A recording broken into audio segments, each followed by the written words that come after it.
Hello everyone, welcome to Telling Tales and welcome to Monday Night Warhammer. Thank you very much for joining us. Hope you're going to enjoy tonight. Apologies, been away for a week. Apologies for my dog growling at me because I'm talking and that's exciting. Oh, shush. Anyway, oh god, I've gone blurry.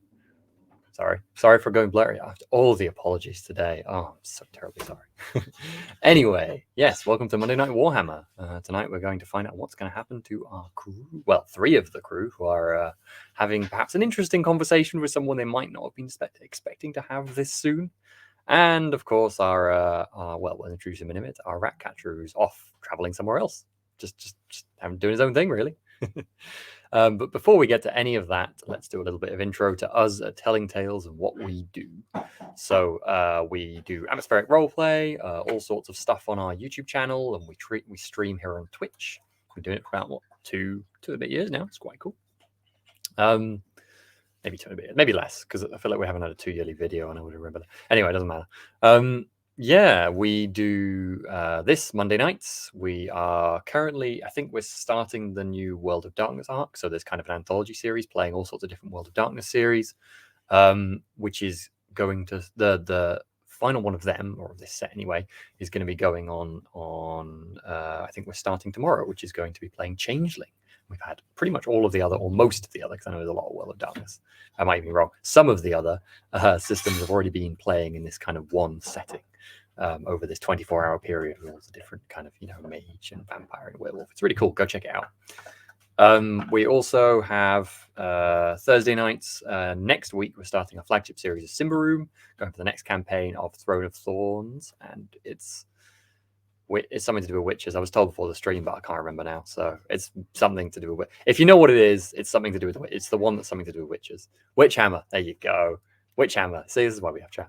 It's Witchhammer, which I think is maybe the second or third of Throne of Thorns. I've watched all the others, but I don't remember the name of them. They're all great. I'm looking forward to seeing that crew return next week, so go watch that. And yeah, is there anything else? One-shots we do every month.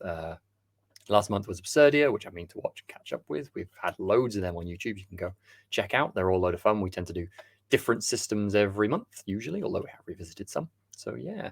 Next one of those will be next month, and I'm not sure it's been revealed much yet, but that's going to be Teeth, Night of the Hogmen, which should be a really fun time, which is kind of a short kind of setting, story setup thing of basically Victoriana gothic horror style. Sounds like it's going to be a lot of fun. It's going to be run by Matt some point in August, one of the days in a weekend in August, so keep an eye out for that. Anyway, without further ado, because that was a long intro with all my rambling, let's bring on the first of our characters. And first of all, it's going to be Justin, who's playing... Well, first of all, how are you doing, Justin? Are you good? Well, yeah, why not? Yeah, I'm good. Why not? All the better for seeing you. Oh, that's so sweet. Again, after you just saw me earlier, but this time it's special. It is. Yeah, so Justin plays Boniface, our servant, which feels a bit funny to introduce as the first character since you're serving one of the other characters. But yeah, it's true. But what did something about first will be last will be first, etc. So young and that's Sigmar's classic line. Sure. Yeah. So he's this young servant, really wants to succeed through others, and right now that involves bringing the gang back together. Because of what's happened. But that's skipping ahead a bit. Skipping ahead. Why don't you explain what happened, really? Yeah. So we had a lot of adventures recently, including dead rats and such like that. Mm-hmm. And we were resting from those busy days at Gehenna's Goose, an inn that we've been staying at, when all of a sudden, me and my master, both in different rooms, that'll be the last time that happens, heard a noise of some people creeping into our rooms, and it was assassins, and they tried to leap upon us. We leapt upon them, and my master Kruger was injured with a strike from a poisoned blade. Indeed. I managed to stab one of them, or maybe two of them. I can't quite remember. And you got a stab in, but Kruger also got a stab in, so there was a kind of stabbings for both. Stab him. Yeah. So what happened really was that we scared them. We gave them a bit of a shake. They got a bit shook and leapt out of the window. And I, on orders of my master, dutifully followed after them into the night. Indeed, you did. And to explain what happened after that, and to bring on we'll bring on our next character, who's played by Jonny. Hey, Jonny, how you doing? Ooh. Jonny plays I'm Okri. okay. I'm okay. How are you? Yeah, good. Okri Good. is our dwarven smith, and why don't you explain what happened next after? Well, kind of immediately after Boniface leapt bravely out the window. Yes, Boniface bravely ran away, and and then it turned out that his master Kruger had been poisoned, as had Okri, but Okri is sturdy, and managed to fight it off with his own sort of natural anti venom, I suppose. So yeah, Kruger was a little worse for wear from that. So we went to the gate, to the city, following Rinder's nose, and the guard on the gate after it. It's worth pointing out the reason you went to the gates. Henrik was missing. Yeah, we went to Henrik's room, and Henrik was. We heard the sort of scrabbling at the door of Rinder, and Henrik was not there, which was not what we were expecting. Indeed. So yes, we followed Rinder's nose to the gate to the city, and the guard there then kind of informed Okri that our group. Our presence had kind of been requested by the guard captain. So after a mildly tense standoff, I would say, Okri decided not to go out. Well, kind of potentially fight his way out of the city gate to follow, presumably wherever Henrik had gone. Yeah. While this was happening, Kruger went to see a physician, an old woman who, after being told he'd been poisoned by a poisoned blade, gave him a vial of something to drink and wrapped a bandage that she'd kind of crushed some stuff into around his sort of waist and chest. He felt the wound kind of burn, but then the stabbing pains that he was having began to die down. So she sort of gave him the okay, and he now owes her 4 silver to be paid later. Yeah. And while this was happening again, Boniface was chasing after the assassins. In his long johns, I might add, just because I love that note.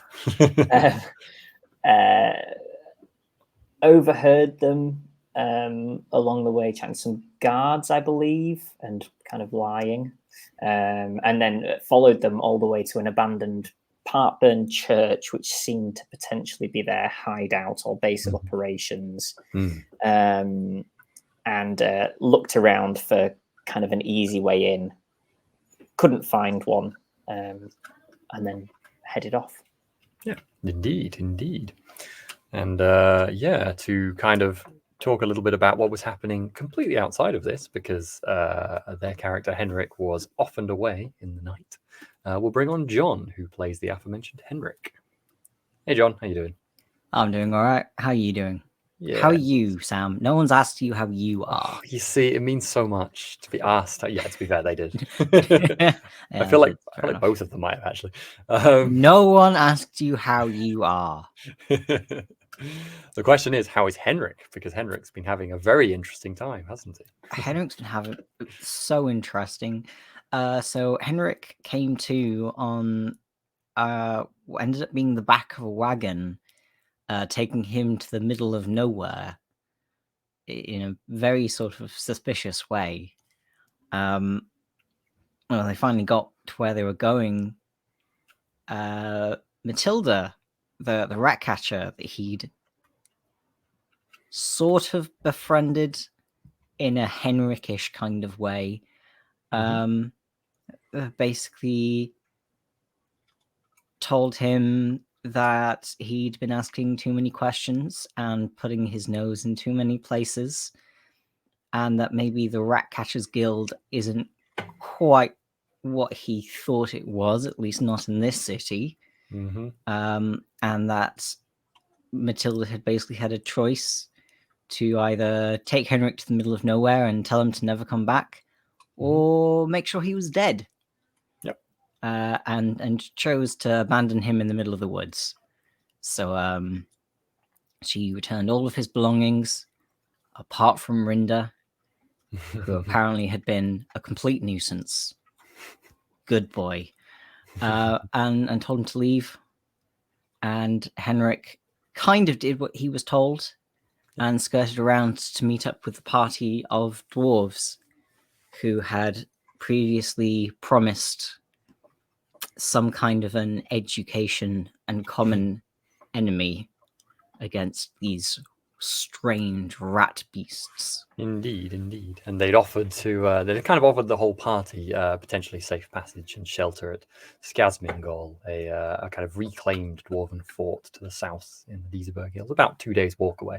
I think the rest of the group were kind of thinking about going there too, so your thinking was, well, maybe in the long run you'll be able to meet them there at some point as well. So. I'm hoping they'll either also make their own way there based on what had been said with the dwarves, or Henrik also made very sure to leave as much of a trail as he could as he skirted around Grunberg, so that if they end up following Rinda, he should be leaving a nice trail for all of them. Indeed, good plan.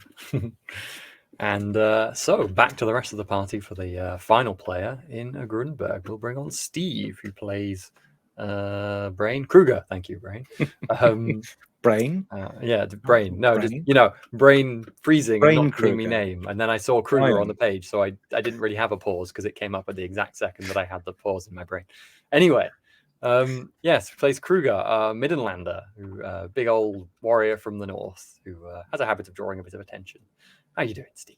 I'm fine, apart from last week's heat, I think has, cooked my brain. Gosh, I know. So I'm so glad it's cooled down. Yeah, so memory's totally gone. Yeah, all good, all good. Well, why don't you test that theory by telling us what happened at the end of last session? So we, after having managed to split the party every way it was possible to split a party, well, and without death, the three of us managed to gather, because there's dismemberment you can survive with anyway.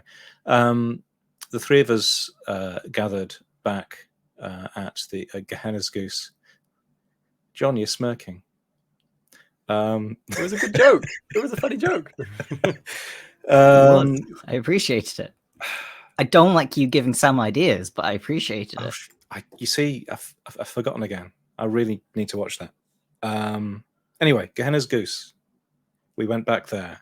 We discovered that the owner had called one of the guards over and had been chatting to them about the events of the night. So we managed to sort of keep a low profile, sneak back in after things had calmed down and they'd gone their separate ways. Had a chat with the dwarves to mention what had gone on and that Henrik was no longer with us, and that we would probably try to catch them up on the road to Skazmingol after we'd gone and visited the guard captain and figured out what was going on there. Obviously presuming that we're not immediately arrested and executed on the spot or anything like that. So yes, packed up, went over to the guard captain. It was just, I think, dawn was just breaking at that point.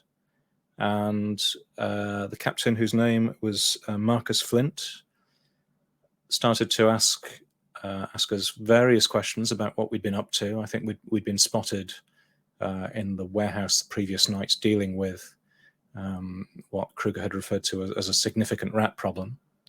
And he wasn't, Marcus was really quite keen on getting to the bottom of what we knew. Kruger was in something of a new position of not really knowing who to trust, so attempted to determine Marcus Flint's allegiances via the traditional Midland method of provoking them. And having done that, Were you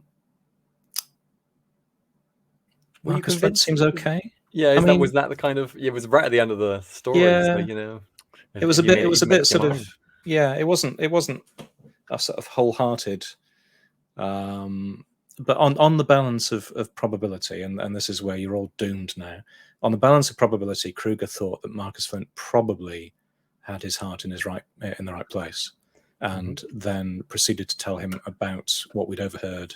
Well, no, not about what we'd overheard in Warland, but that Baron Helsknecht might well be not as upstanding as people thought, and that we had been attacked in the night by some talking rats, which is kind of unusual. It's certainly kind of unusual. Can't deny that. And yeah, that was pretty much dead the end of the session there. So we're gonna pick back up right to where we left off with the conversation in that guard tower. But before we do that, I have just realized that my laptop is not on charge. So please excuse me for one moment while I sort that problem, because I don't want it to die. I'll be back in 2 seconds. That could be a fun cliffhanger. Amazing. Who's got a joke? I've got a good joke, but he's back. I've got a joke, but I'm trying to think of one that is in some way relevant to. Yeah, I've not got a good rat joke. No. Okay, we're back. We completely failed at vamping, Sam. We're so sorry. I mean, we talked about maybe saying something funny. I didn't give you same, that much time off the bat, to be fair. Should we entertain them? Oh, we could. Would it be relevant? Would it Is just it worth it though? You're all such disappointments. Oh god. Okay, so I should also mention pre-session XP I handed out last session. I think Boniface made their objective. I don't know if anyone else made their short-term objectives, long-term objectives. So Boniface has an extra bit of XP there. Remember, true. Have you chosen a new short-term objective to share with us yet, Justin, or gloss over for now? Have I? That is really a good question. No. Okay, well, just let us know when you do. It's all good. And yeah, I think. Oh yeah, and you also get fortune back because we're doing fortune regen every 2 sessions. If that hasn't been mentioned in a while, just to kind of balance it. Yeah, I think that's everything. We also, the party I think this is generally accepted by everyone. The short-term kind of group objective was originally get to Nuln. That's now changed because that's not really relevant to the group. The short-term party objective now is to reunite with Henrik. So if you manage that, then you'll all get a bit of XP as well, which will be nice. Anyway, we can start session proper. I don't mind, John, if you want to stay on or pop off. Really, it's sort of up to you. Cool. So yeah, you're in there, the kind of guard captain's room at the top, at the highest kind of tower in the barracks. I'd say tower. It's kind of just the room upstairs, really. And Okri and Boniface are kind of sat to the side. I think you're all sitting, if I remember correctly, although maybe Marcus has just stood up upon what you've said, Kruger. And yeah, the last thing Kruger said was basically there are giant rats in the stuff beneath here, and also they might be influencing. You did go as far to say, and also they might be influencing things. I hadn't got to that stage. It was just that we'd been lured to a trap and we'd been attacked by talking rats. Mm-hmm. I'd intimated that Baron Helsknecht, yes, didn't have this town's best interests at heart. I was waiting to reveal. You're good. You're good. Yeah. Okay. Are you pausing on the statement of giant rats to see what his reaction is? Well, what happened at the very end of the last session was that he said, "Oh, could someone close the door, please?" Oh, thank you. Yes, that corrected my that did exact happen. moment. Yes. So I'm presuming someone closes the door. Obviously, Boniface closed the door. Boniface closed the door. Good. It's a big, heavy oak door. No one's going to be listening through that. Not without a talent that you might know of, to be fair. Unless they're going through puberty. Yeah, unless they're going through puberty, apparently. Oh gosh. Anyway, yeah. So Marcus is kind of stood up, kind of hands on the desk now. He's quite a small man, really. kind of rather stout and rotund, but really How quite small? in the scheme of things. Probably only about 5'4", 5'5". Whiskers. No, he's definitely a man. Okay. When you're not Henrik Kruger, come on. And he just kind of goes, "Thank you, Boniface. Well, yes. It seems, well. So, you've encountered some Skaven then, I am to take it. You probably maybe know the word Skaven. I bet Kruger probably doesn't. Boniface Yeah, and that was Hockley maybe do. Henrik, you definitely know the word, but obviously you haven't referred to them as that yet. You might not even associate them with the rat creature specifically. You know, it might not cross your mind or not. But I'm happy to the cluelessness or not. Presumably Kruger's face shows an amount of cluelessness. So yes, I'll be looking at sort of turning around to look at Boniface and Ockery for any signs of recognition. I think we've heard a dwarven word for. Yes, for you that, have. You've but, heard Fagaraki, which you probably can remember now, which maybe is what Ockery knows them as more than anything. I was going to say, would Ockery... I mean, you've lived in imperial settlements more than you've chilled with dwarves, though, to be honest. So you're probably more likely to, before this, to know Skaven as the vague concept. But obviously no one had much experience with them before this, you know, just rumors and hearsay. So yeah, Marcus looks at your kind of face, Kruger, and just goes, rat men. Rat creatures. You must know what I speak of. It sounds like that's what you're describing. I've not seen them before.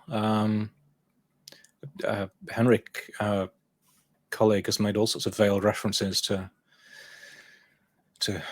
secretive creatures, but it's the first I've heard of their name being mentioned. Yes. Well, we don't speak of them very much, for reasons I'm sure you can guess. Doesn't usually do very well to shout about the fact that there might be beasts living under half the cities in the imperial lands, does it? No. Flashback to hearing Henrik. If anything, lets out a little eep. Yeah. If anything was going to make you trust this guy, the fact that he's even saying this to you at all is actually more trustworthy than what he said before. Because to be honest, you'd half expect to be thrown out or just have this glossed over by a lot of officials. So he seems quite legitimate, you know. Anyway, Marcus kind of sighs heavily and just goes, "It's very difficult for me. You must understand. We don't talk about this for many reasons, not just because it can cause panic. It can be very dangerous too, as I'm sure you've well found out already, it seems like." But it wasn't rats that attacked us in the inn. No, that's what makes these things dangerous. And that's also what makes them, well, so difficult to combat, so difficult to even deal with in, well, conversations such as this. They unfortunately integrate themselves into the nature of human society. You won't see the creatures running about up here, but they have sway in merchant circles and other places you'd be surprised at. Often they may smuggle illegal goods and things like that, have quite a lot of wealth. That gives them power of a sort, and while few will align themselves directly with the creatures, money brings power to those who are willing to trade for it, even if they don't ask where it comes from. I would not be at all surprised if those assassins had no idea they were working for them, if indeed that's who they were, but I am to presume as much. Well, this talk of influence and sway does bring me onto the other detail that we managed to overhear in Warlen, and that is, well, Are you about to directly incriminate Baron von Helsknecht to me in relation to this specific matter?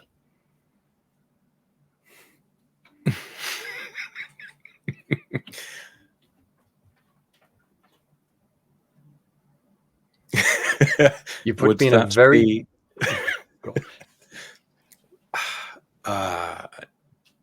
If the others want to vote, he isn't what- just staring at Kruger here. I guess I could Boniface could say, "Sir, would it help if I tell the story that we heard from that young girl and the Lord Marcus can make his own mind up?" Yes, I think that would be sensible.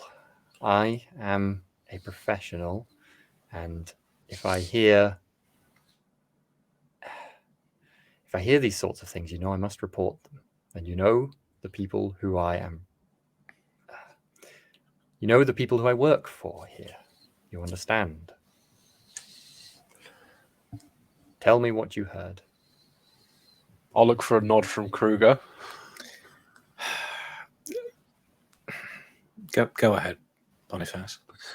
Then Boniface will retell a story about the Baron who was out hunting beasts, and this young girl who was around the Baron's tent one night and heard some talking that sounded like there was an old man and another humanish voice talking about Baron von Helsnecht.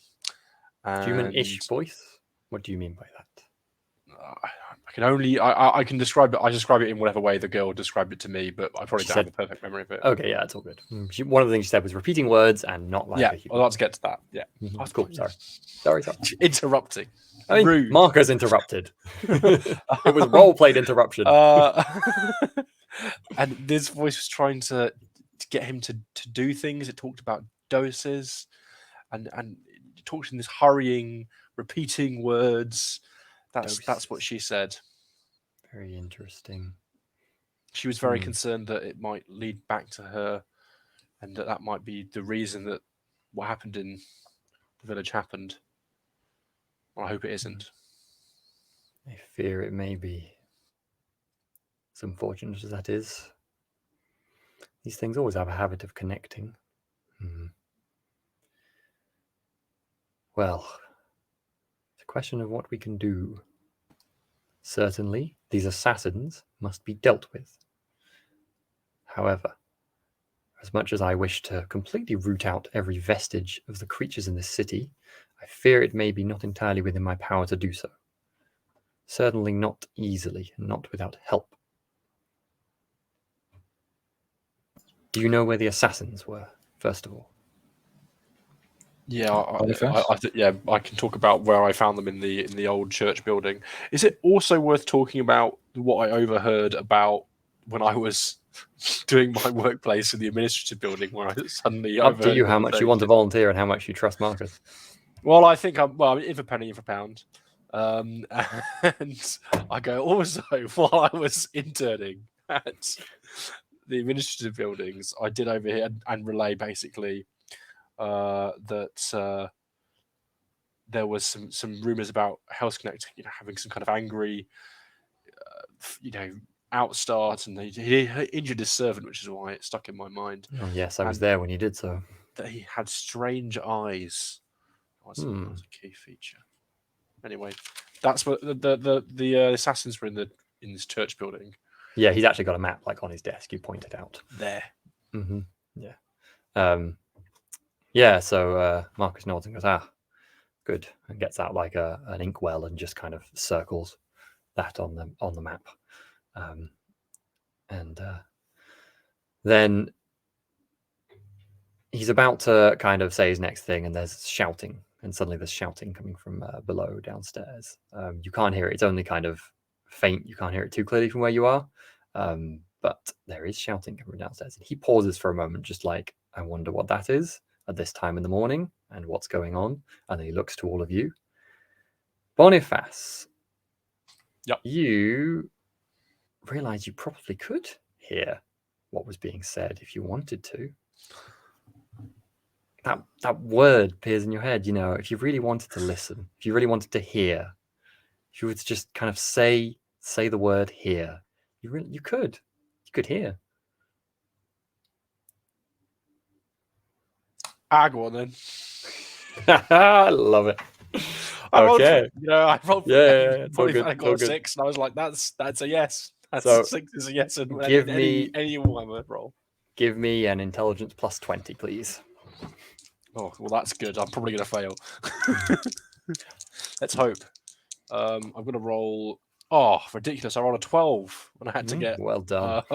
under 50. So Yeah, you're all good. So, for everyone else in the room, Boniface quietly whispers a word, but it's not a word like anything you would expect to hear coming from someone's mouth, like a voice. It sounds more like a movement of air, but also fizzle of electricity at the same time.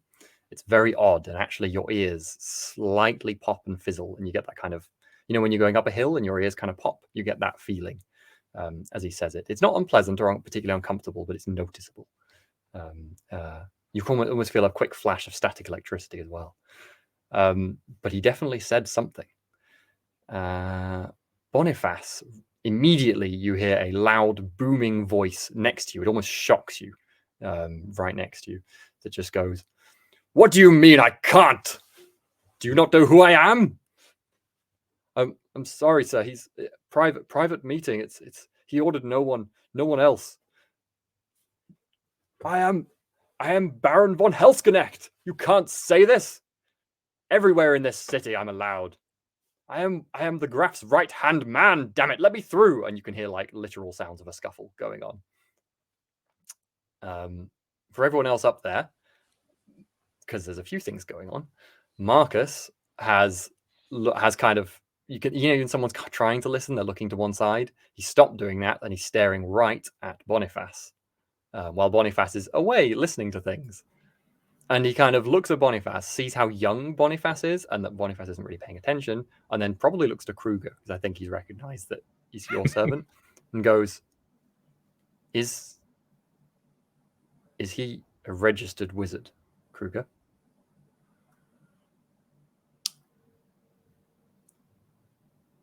Not to my knowledge.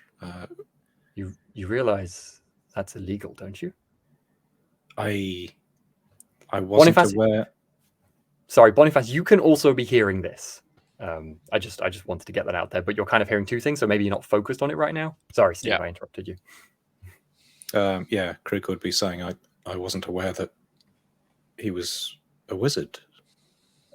Do you mean this is the first time he's done this? He's kind of looking between you and Okri, I suppose. Certainly in our presence. He mentioned some strange incident a couple of days ago, but this is the first we've seen. Really making my life very difficult, you know? He does have that tendency. Boniface, are you listening to more of the conversation downstairs, or are you going to act given what you've heard? So no one else gets this conversation apart from me? Nope. Other people are vaguely hearing noise below. Then I say Baron von Helsknecht is downstairs and he's pushing his way through. He seems angry. Can you not all hear that? No, Boniface, we can't. Marcus puts his hands on his head and goes, this is really a trying morning. I can see the similarities between Marcus and Kruger, and that same feeling of like shame, disappointment descends down on me. I don't think Marcus is acting immediately. He's clearly like hands on desk, having a think about what the best course of action is. If anyone wants to do something right now or say something right now, I'll be looking around for another way out. There's one big door into the room. That is it. The other thing, there's a big window behind Marcus. One big window, which is definitely openable, wide enough to get out of. You don't know what's beyond it. There's dawn outside, so you can see light enough, but you can just see the buildings in the sky. You can't see what's below it. You're going to go up and open it and have a look? I mean, Marcus is obviously going to notice that, but it's up to you whether you think he'd mind. Well, I'll perhaps, sort of indicate to Marcus and say, would it be sensible if we were to disappear momentarily? He knows I'm meeting with someone. If there's no one up here, no one to pin the blame upon but me. What if I suspect he knows you're here? What if you were meeting with Kruger to discuss his errant servant who's been hearing things. What if I were to stay and we could say I'm with the others? With the other dwarves. I've come to meet with you as a courtesy on our way through. Very well. We could try that. Go now. This is going to end so badly. We go. And at this point, you're hearing like you actually hear like what sounds like the clatter of a weapon downstairs. Oh dear. Yeah, as you get to the window, you see it not far below. There is kind of a sloping roof. It's only like a foot or two below the window, which is quite gently sloping, so it's not hard to do. I am going to make you make rolls for it. Athletics, probably. There is athletics, isn't there? I need to get carry ship. I always forget that. But that's going to be, I think I'm going to do it plus 40. It's okay. It's not that difficult to get out the door. Glad we get fortune back this week. Let's see if I need it. Oh dear. I do. Rolled an 82, not having that. That's better. 20. What have you got, Justin? Sorry, what was the roll again? Plus 40 athletics. Assuming you're leaving. That's I rolled a double, and I would have got it. Yes, I got easily. Okay, cool. We're not using the crit double rule. Okay, sure. It's only levels then. Doubles only in combat. Cool. Okay. Boniface kind of Kruger hesitates for a moment, I think, and then Boniface leaps out first, having already been jumping out windows this morning, and slides down and kind of offers gestures quickly to Kruger, who follows presumably. I think I'm probably a little bit tentative about whether the roof below will hold my weight. It's holding Boniface, and as you land upon it, it holds firm. You both slide down the kind of slates at the back and drop off a fairly low. It's probably only about 6 foot off the kind of the back of the barracks building. And are you just running for it? What's the plan? Kind of going to get somewhere? I thought we could just try and hide outside behind. So if someone stuck their head out the window, they couldn't see us, but we could hide. Somewhere. Yeah, hear any yells of. Sure. Yeah. Okay, so stay close by and hide and see what happens on the inside. Got it. Okay. So I will cut back to the room in the top in a sec, but you two kind of just basically leap behind some barrels from a fishmonger that's nearby. No, they probably wouldn't use barrels. Let's say a brewer that's nearby, and you're kind of great big kegs you can hide behind quite easily. And you see out front of the barracks a couple of men. Oh, I think I've overlooked something. I think you're going to need to make me a stealth roll as well, to be fair. It's going to be easy. I'm going to make it another plus 40, but you are sliding out the back of a building and it is light. So, in which case I passed, but I did roll quite high. Mm-hmm. I've got 2 success levels. Okay, cool. Thank you. How you doing there, Kruger? I think I might use another fortune point, It's burning it all in the first half hour of the session. Well, that's even worse. Did you crit fail? Initially, I didn't crit fail. No. So, there's that. First roll was an 86. Second roll is a 94. Ooh, very close. Yeah, okay. Not a crit fail, but so Boniface hides behind the barrels without any difficulty. Kruger, you're rushing as you go over and you knock into one of the barrels and it starts rolling down down away from the brewery before you can catch it. And none of the guards notice you, but the brewer, who's kind of away selling on the far side early in the morning, just looks around and goes, "Hey, what's going on?" and just starts yelling at you. So you haven't been immediately spotted by the guards, but certainly you're not in a quiet, subtle place anymore. Let's cut back up to the room up top, where I'm sure no chaos at all is going to ensue. I'm going to. There's a sofa, right, that Kruger was previously sitting on. Yeah. So I think Okri's going to basically make himself look as comfortable as it is possible for Okri to look, sitting on human furniture, like honestly, sort of lounging, like arm over the back, as Yeah, if sure. I've been sitting there for some time having a conversation with somebody who's kind of an equal in my Gotcha. view. Gotcha. I think Marcus looks at you and looks worried and says, "The accent, and well, the you don't look much like one either, but we'll have to see what we can do." I think he quickly gets like a cloak that he's just had hanging over like a chair nearby, which looks certainly a little more lordly than your Smith's outfit does, and just throws it at you and then goes to get the door. Yeah, he unbars and opens the big oak doors and kind of starts walking down the stairs. Just I think he's trying to be like, what's going on, sort of thing, you know. Are you just going to wait there then to see what happens?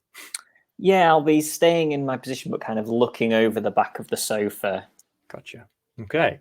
You hear Marcus kind of, he's going to say like, "Hello, my lord, what is it?" And then a stomp of feet, and a conspicuously uneven stomp of feet. One of the feet stomps sounds normal, and the other one sounds metal and hard on the steps. And a booming voice comes up, going, "Damn your soldiers! I cannot believe I've been held up here. Out of my way! Out of my way!" It pushes right past Marcus, and you see Marcus kind of push to the side of the stone spiral staircase coming up here, and he kind of the doors were kind of half open anyway, but he pushes both doors aside. So Baron von Helsknecht is a large, kind of middle-aged to older man. He looks stern. He's quite physically imposing. He's perhaps a little bigger than Kruger is. And he has a cane in one hand, and on his other hand is resting on the hilt of a sword, which is kind of on his waist, but it's actually like here because it's such a large sword. It seems like a great sword that he's got hanging to the side. He gazes around with fury. I should point out as well the noise you were hearing. He's a heavily scarred man, and he's clearly also missing his leg. And from kind of mid-thigh is a steam marvel, which is a wonderful mechanism which can sometimes be built with an exceptional amount of money and time from exquisite Dowie craftsmen. And it is indeed literally what it sounds like, a steam-powered prosthetic leg. Yes, he looks around the room quickly, clocks you, and goes, "Who are you?"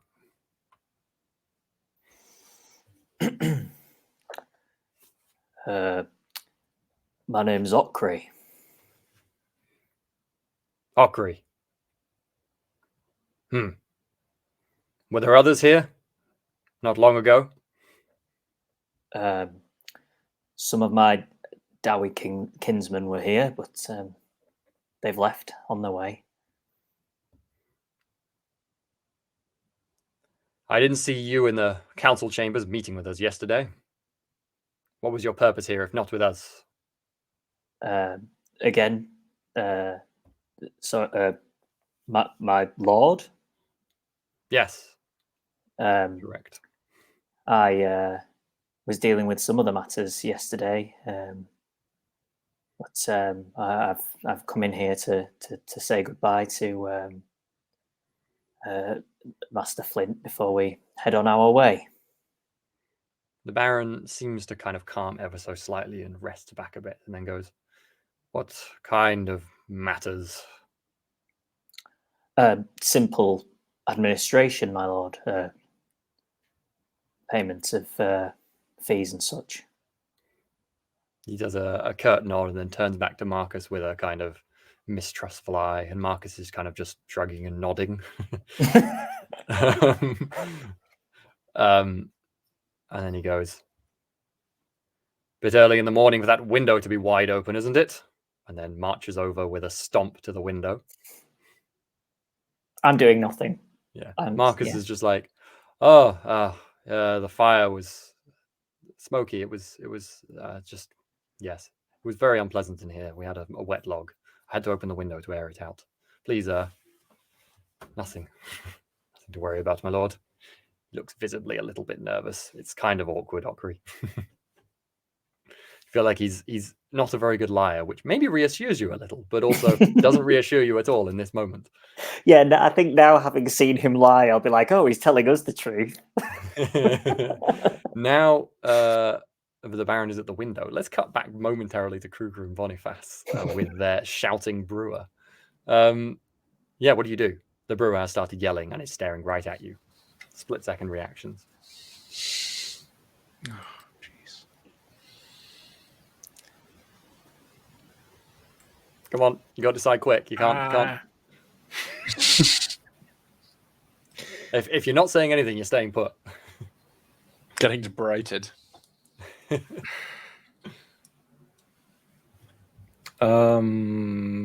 hasn't seen me. He hasn't seen me, has he? No, you got to decide. I'm gonna go over to the brewer and try and get him inside and sort of apologize on the way. Sure. Getting away from where that's happening and trying to quiet him down. That's absolutely fine. Yeah. Cool. I'm going to make a roll for some people, and you can go ahead and do that. So what are you saying to the brewer? Just apologizing profusely. I didn't mean to catch that barrel. It's I don't know my own strength, that sort of thing, clumsy Midlander, rubbish foreigner, just being clumsy and rubbish. Well, at least go get the damn thing. It's not rolled far. I will go off and fetch it. You are clearly visible doing so, but you're not being drawn attention to anymore. As you're doing it, you kind of very slightly just glance over your shoulder to see if it looks like anyone's noticed. You see a imposing looking lordly figure at the window above, but he doesn't seem to be clocking you particularly. You also see, and Boniface, you definitely see this as well if you're kind of just lurking. So also aware. You also see what look like kind of noble house guards rather than just the regular kind of soldiers and guards, travel around, kind of retinue, that sort of thing. Two of them standing out the front of the barracks, which is kind of around the side from you. You can barely visible. One of them is leaning around the side of an entranceway and is looking at you. Not walking over, just looking at you. Presumably didn't see you slide out the building if they're not walking over immediately or shouting. Okay. So my intention would be to set the barrel somewhere safe, trying to remain with, as far as possible, my back to anybody who might be watching. And then probably at that point, like walking away, like a good block or so, and just sort of making some distance, looking like I'm going somewhere else, and then maybe double back. We'll see. Okay, gotcha. That's fine. So I think you managed to assuade the brewer with your actions there. Boniface, were you doing anything other than that, or kind of just lurking and following? No, but I would remind you that I am beneath notice. Yeah, that's fine. I was going to say you're absolutely fine. It's Kruger who's the one who spotted him. I might after a little bit of time kind of like pick myself up and just like lankily stroll. I say lankily, tiny human being, so I'm not doing anything lankily. But like just like kind of stroll, like just slouch off. It's worth saying you're confident enough you could stroll back round to have a closer look at that retinue if you wanted to, or get a like a spot to just sit and watch. I mean, what am I going to see unless they're secretly 3 rats and trench coat? Yeah, exactly. It's perfectly reasonable. My point is, Kruger's trying to hide and remain out of notice. You can just sit down and have a chill. I'll probably try and find Kruger. That's what I'll try and do. Cool. Kruger's around. He comes back around. You, as you say, you come around to the tavern, Kruger, and then you're kind of just heading around the back and trying to remain nearby, but get a bit away so you're not having someone follow you. Yeah, I realise that given that I absolutely look like a Midlander, I probably don't want to be seen. Yeah. You've definitely been seen, as in they noticed you. There was you don't know how well they saw you, and you don't know how well. Okay. One more thing. Okay. I don't think Kruger, but Boniface, could you give me a perception roll? Let's say plus 20. I'll be fine. I think I've got 2 success levels. Cool. Okay. You notice the 2 retinue. One of them is pointing in the direction of Kruger, and saying something to his companion with a lean over, and then he kind of doesn't like run over or walk over anything, but just kind of looks like he's maybe changing guard position or something, but definitely starts sauntering a bit in that direction. He's clocked you, sir.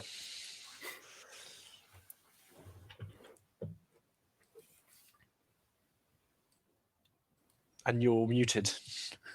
Well, I'm muted. I'm trying to remain I can't even say the word inconspicuous now. That's how bad it is.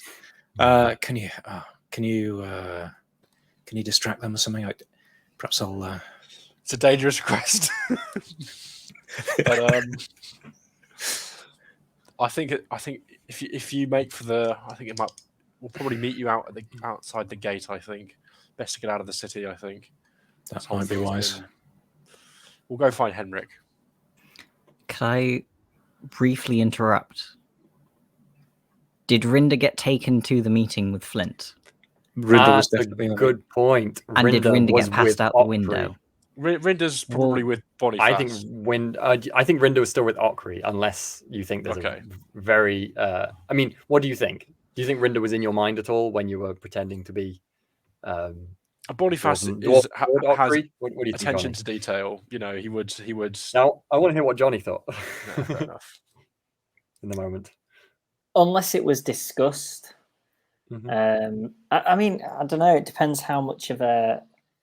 Because I literally had hold of Rinda. Yeah, you did. So I think you feasibly can say I wouldn't have forgotten this. I would have remembered too. Yeah, I think that's fair. Mm-hmm. Okay, so have you handed Rinda to Boniface then? Yes. Okay.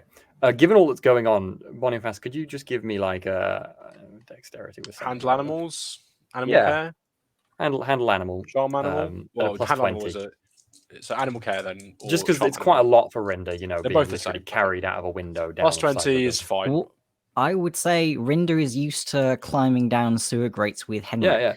Oh, over his back Rinda's down not ladders. Bothered as in annoyed. Either way, I succeed with just the standard success. Okay, you got it. Rinda was kind of like really wanting to go free and not be held once back on the ground after having got down there, but you were prepared for it and you have still got Rinda secure. That's good. Still inconspicuous, even with small dog. Go on. The reason I brought that up, I'm completely fine if this is a voice from the ether is giving too much information. But Boniface at least might, if he was paying attention, know that Rinda is commonly used to cause a distraction and lead people off from a central group with a certain command. This is true. You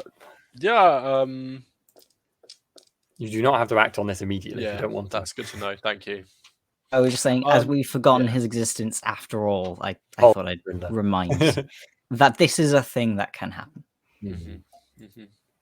Okay, so back up in the room, I think I want Jonny to roll me something to demonstrate your success of persuading the Baron that you are, in fact, who you say you are.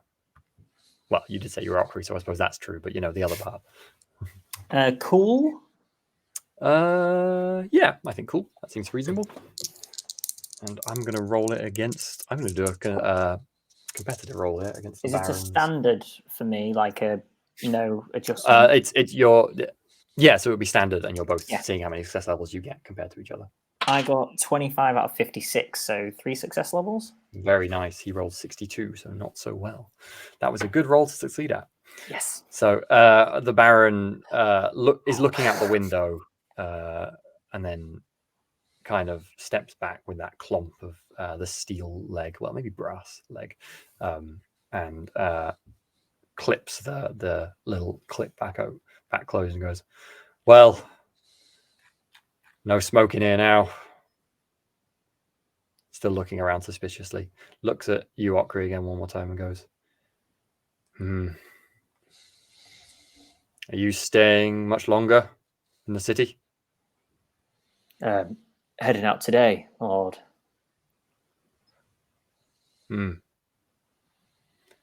Okay, well, my apologies for bursting into your meeting. I suppose I must have heard wrong. Not at all. A pleasure. Yes.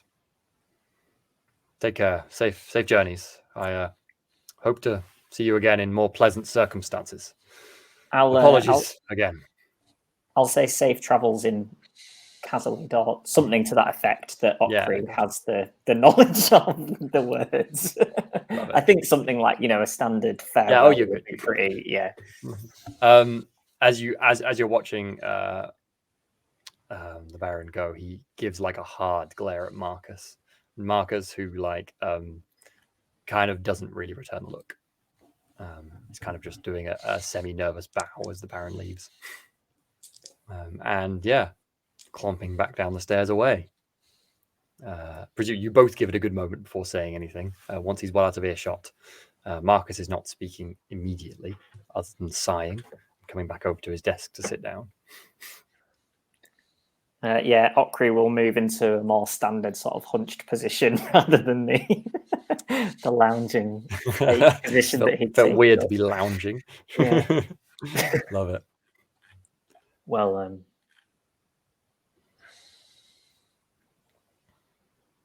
I suppose I should find Kruger and Boniface.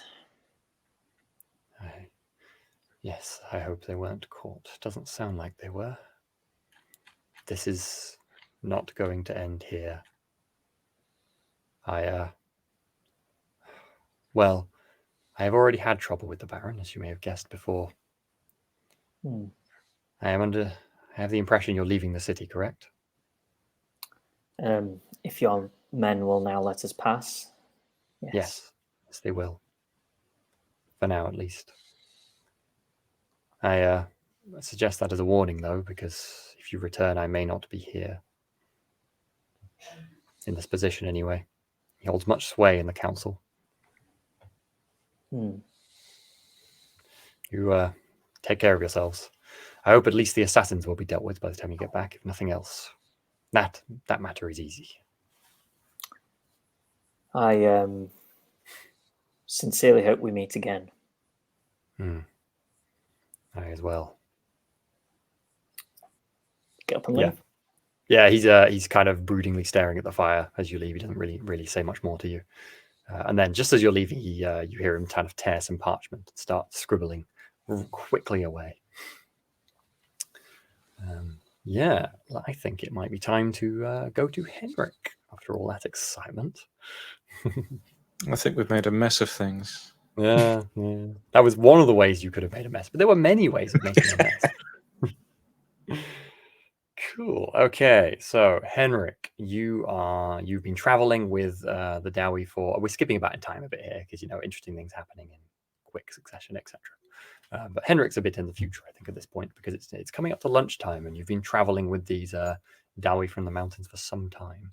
It's only fair, I think, in conversation you've got all their names now. So obviously you've introduced yourself as Henrik, the one who's kind of most conversational with you and chatting a fair amount, although being as Dowie are, there's still lapses in conversation that can last an hour where there's just nothing really said. And if you try and say something, there will be no particular reply other than a grunt because Dowie can be good at conversation when it suits them. But yes, the most conversational one is named Lund.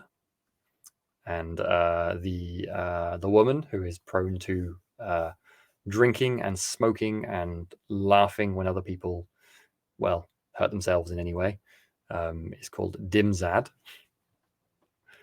And the oldest of them, they're all old, they're all grey. I'd say long beards, I suppose. Yeah, the women can grow beards too. So, but the oldest of them with the beard that is practically dragging on the floor, almost catching his steel-toed boots, is called Baragaz.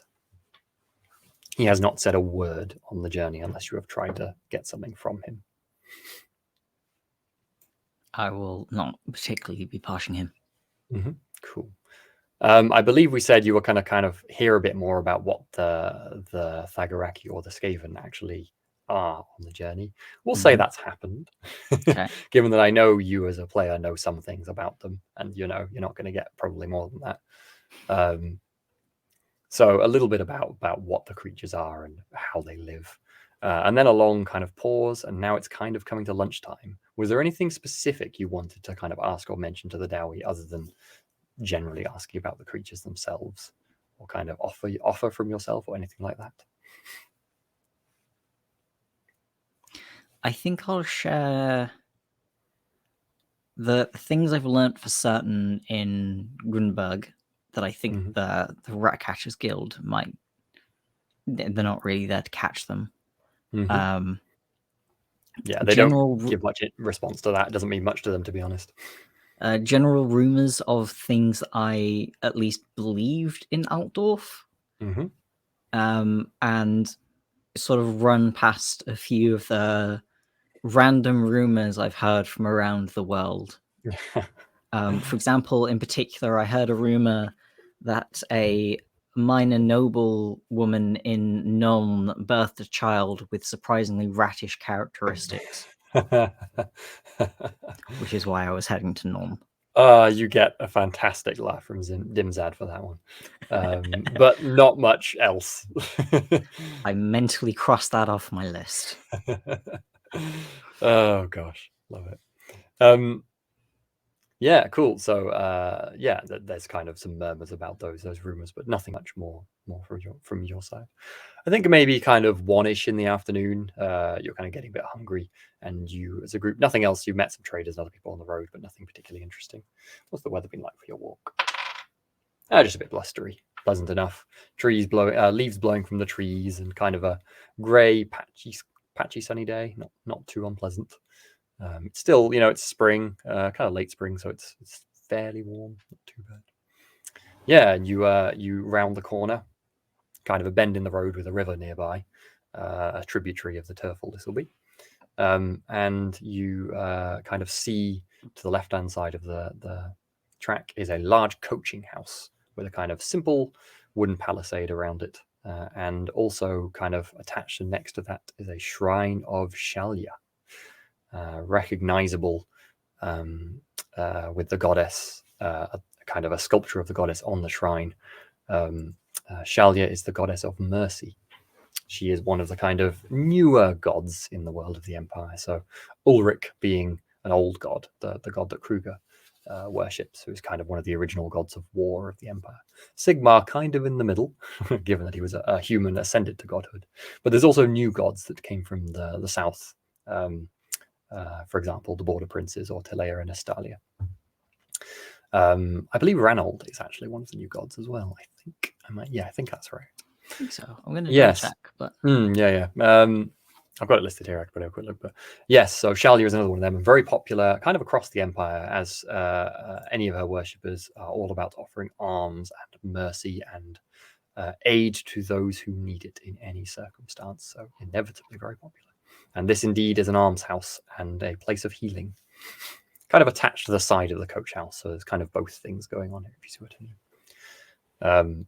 The Dowie who with you, Lund goes, "Aye, looks a good place to get some lunch and perhaps a good drink," and stomps off into the coaching house. Presumably you're happy to go with them. Sorry, go on. And say I will go with them, but I've still been dragging my cloak behind me. And before I go in, I hang my cloak over, like, if there's a fence post or something. I love it. Yep, gotcha. Yeah, also as you pass by, you notice that it seems to be a coaching house, as I say, but also the kind of the shrine is there's quite a lot of people gathered there, not only in the kind of small entranceway to the shrine, but there's like tents around. Quite a lot of tents actually, and some slightly more substantial structures alongside this coaching house. And there also seems to be another large kind of stone monument of some sort nearby the shrine, which you don't immediately recognize. Your curiosity is piqued, but I'm happy to say you head in for lunch first if you want, or you can go have a look now. I think I would like to investigate, just because a large amount of tents around a healing house implies there are a lot of people either sick or injured. And if there's a plague going around, we might not, well, I don't know about the Darwi, but I might not want to stay here. That's a very good point. So yeah, you wander over the Dowie and just look over their shoulders and then head inside. Go on. Although I just remembered I'm immune to disease, but I'm still curious anyway. Nah, it might be good. That Good just to know, means it's right? safe. Be good to know. So yeah, you head round. The palisade extends around a lot of this as well, and you see the shrine first of all, kind of in the middle. It's the largest kind of structure here, with Shiala with kind of open arms, looking down at people who may be worshipping. Yeah, all around you are people of various sorts, but there's kind of the unifying thing about them is they all seem to be pretty much all or nearly all men. For one thing, there are some women there, but it's majority men, and they're all kind of 30s, 40s. They kind of, a lot of them look like soldiers to you, so that would match that. Perhaps be more men at least.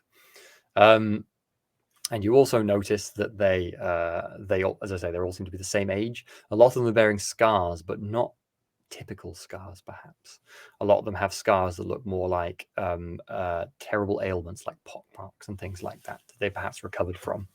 And they have, many of them are limping, some have severed limbs, that sort of thing. But none of this looks fresh. It seems to be quite old wounds, if you see what I mean. And yeah, as you're kind of wandering around looking as well, you see a what looks like a memorial of some sort. Is kind of on the far side of the shrine of Shalia, and I will share that because it's kind of, I found a picture which is quite cool. Not always nice to have pictures. Yeah, this war memorial, as you approach it, has loads of names on it, and you note that it is a war memorial to the Battle of Nuln. Go on, sorry. No, I'm just figuring it out. Go on.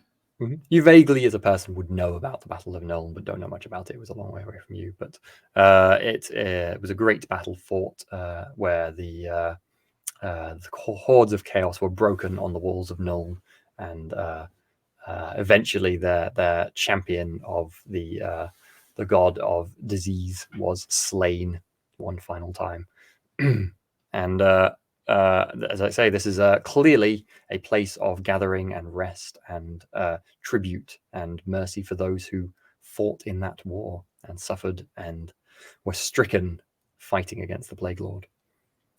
And you probably just glance across the names on this list, and you notice one of the kind of names for retinues has the name von Helsknecht on it.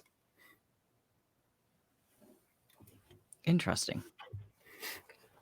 He's not marked with the dead. It's like his is the retinue that was fighting. He's marked down as the hero of Nuln. You have heard of someone who was actually named the hero of Nuln, so presumably there's multiple people who were, classed as that, given it was a big old heroic victory. But still, he's the only one on this memorial marked as such. In fact, I think maybe as you look up, you realize the man on the horse in that picture is meant to be depicting Baron von Helsknecht. Interesting. If you're curious about date as well, it was 2511, and you're currently in 2518. So 7 years ago. Mm-hmm.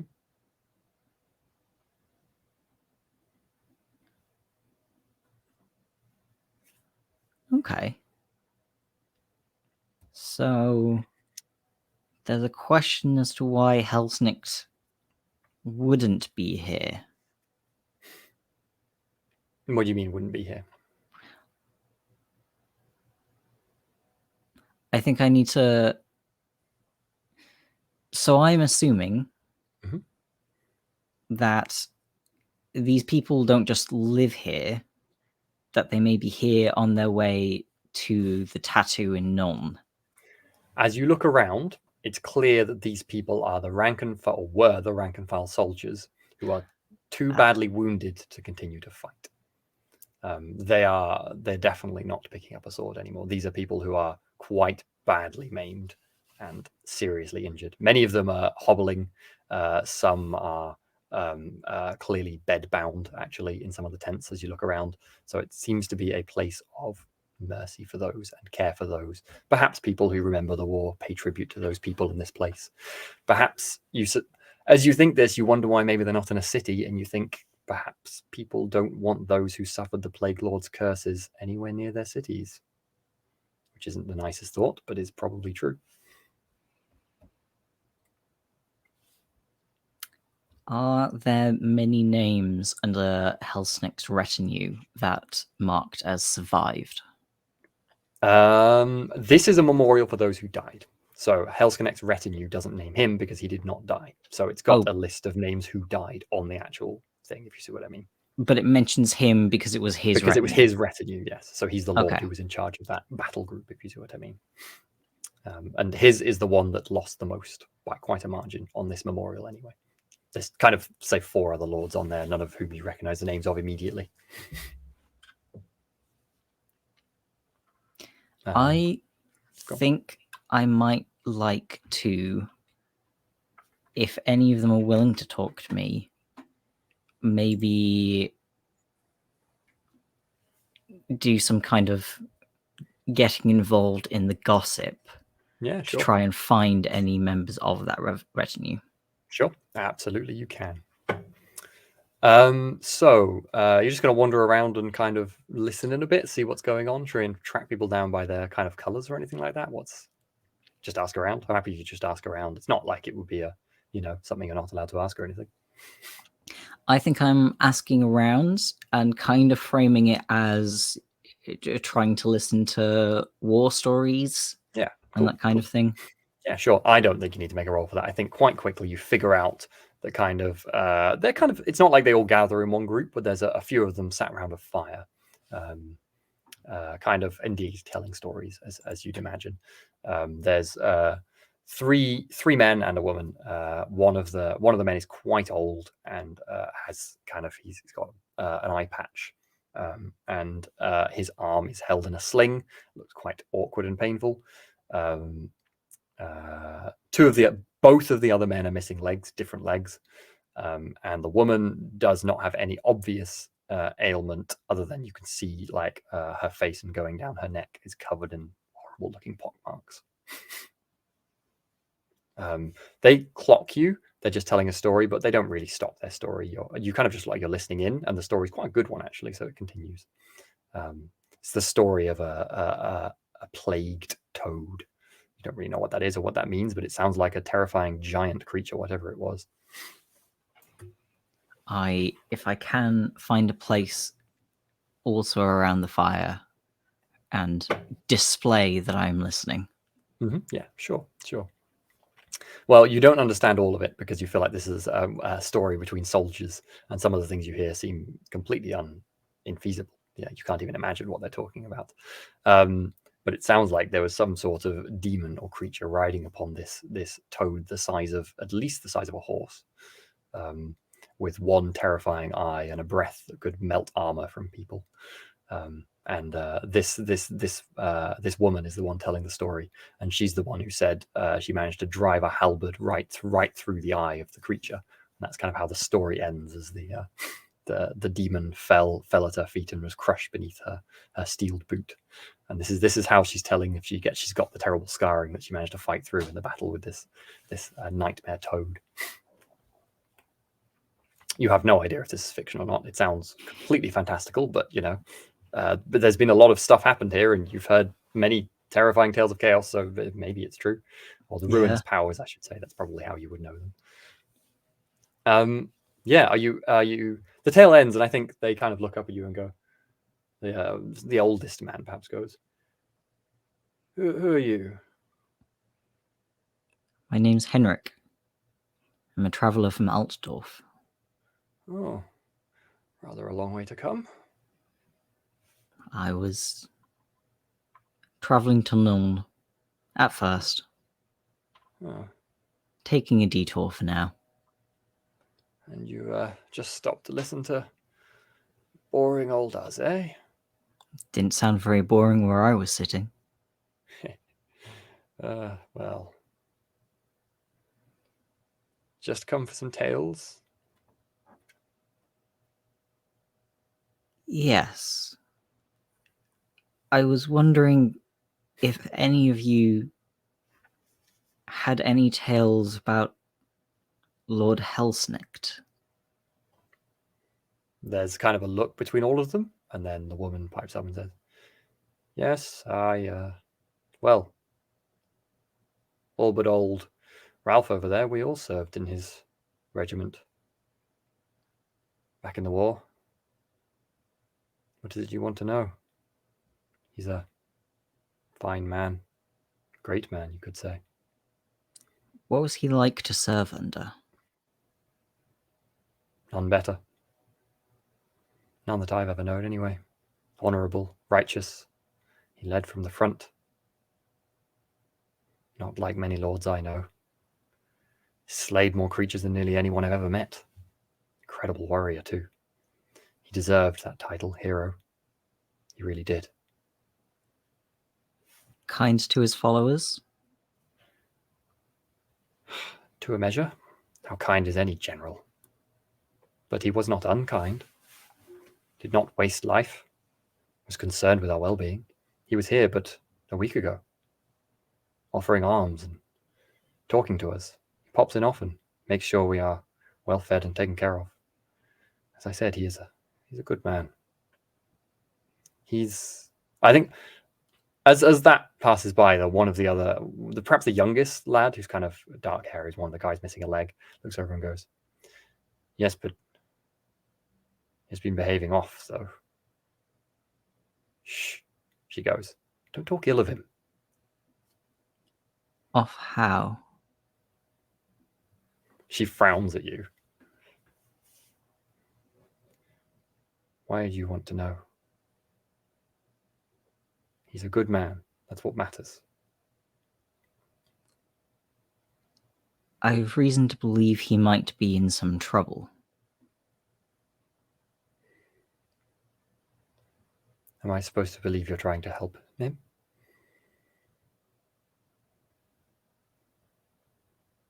Who are you? I told you, my name is Henrik. And what do you have to do with our Lord on Hell's Connect, then? Don't seem like anyone from noble courts. No. Are those rat skins? Yes. I caught them myself. What's a rat catcher care about?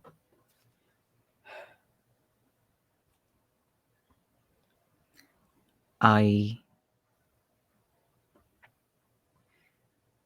stumbled across a village in trouble that Lord Helsnicht was supposed to have been posted at. Protecting them. Supposedly. He would never let innocence succumb, you know that. And yet he did. Duty above all. And from what you say, that is grossly out of his character. Yes. And I would like to know why. The younger If not man, for him, then for the village. the younger man steps in now and goes, "Look, we can't pretend he's not. There's not something going on. There is."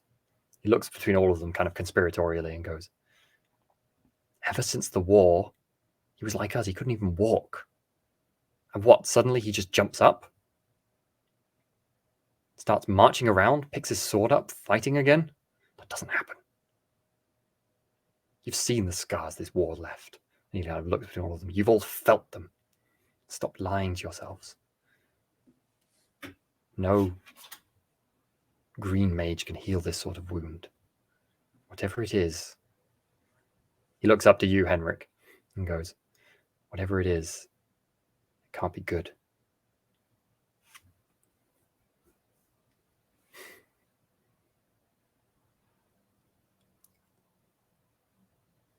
I think you've been very helpful. Are you leaving at that? Yes. As you turn around to leave, the woman kind of just says behind you, Wait. Please. He is a good man. Please believe me. Don't. He does not deserve any illness that may be coming from this.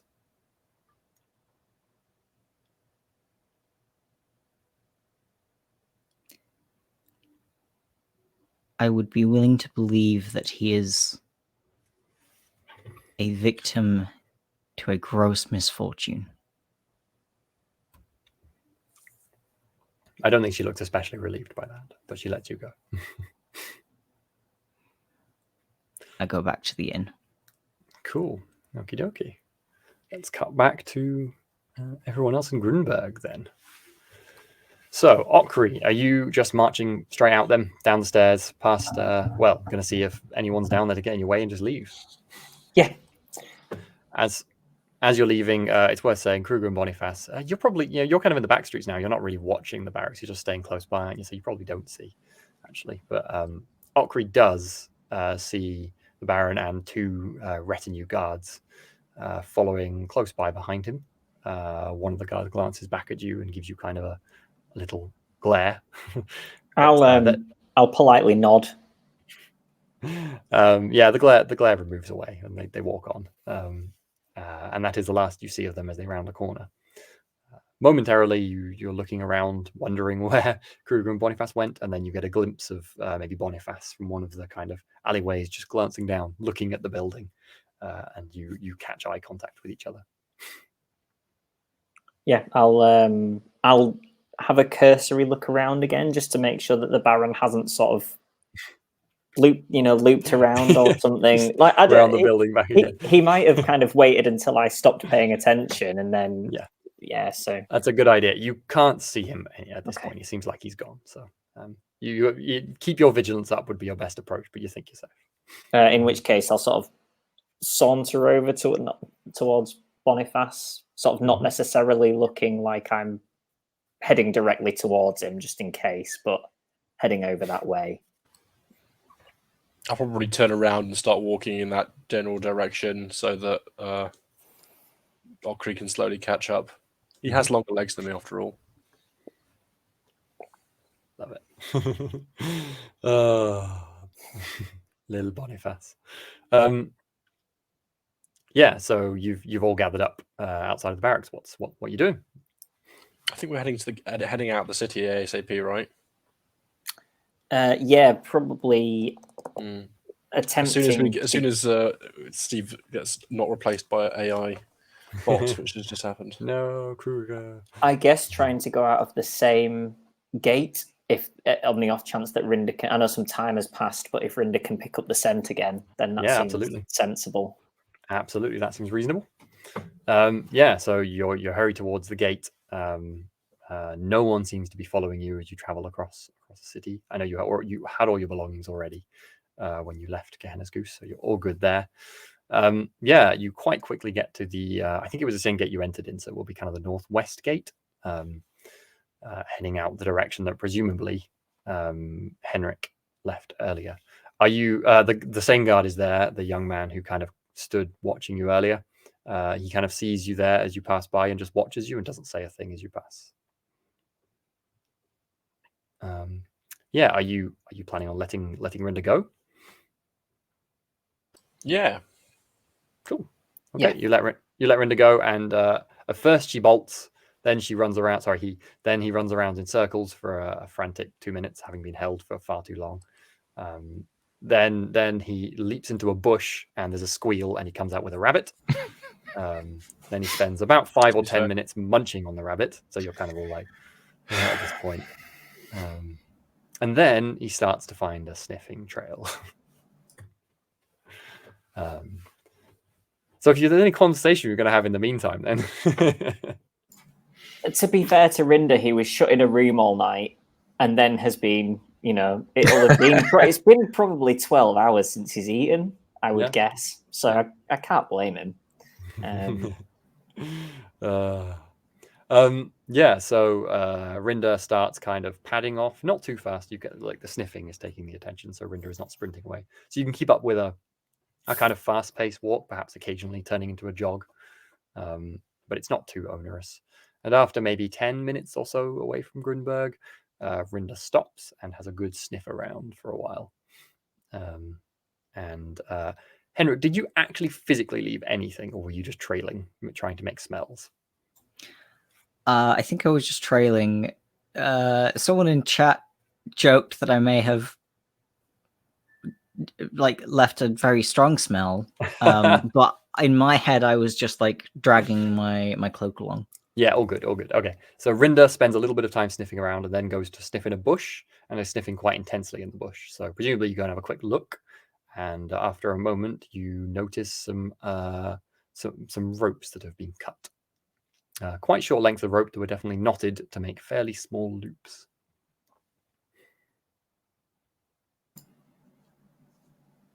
Which of us is looking at these, or is it just? I mean, sort of... you're all. I I'm happy suppose for we you all to are, all aren't be we? kind of Yeah. looking. I figure that's the main thing you're Yeah, that thinking makes about now, sense. isn't it? So Yeah. Well, I'll sort of pick one of them up and sort of examine the ends and sort of. Well, it looks like it looks like someone was bound here. So, but the ropes were cut. So, and they're not here now, and there's no blood.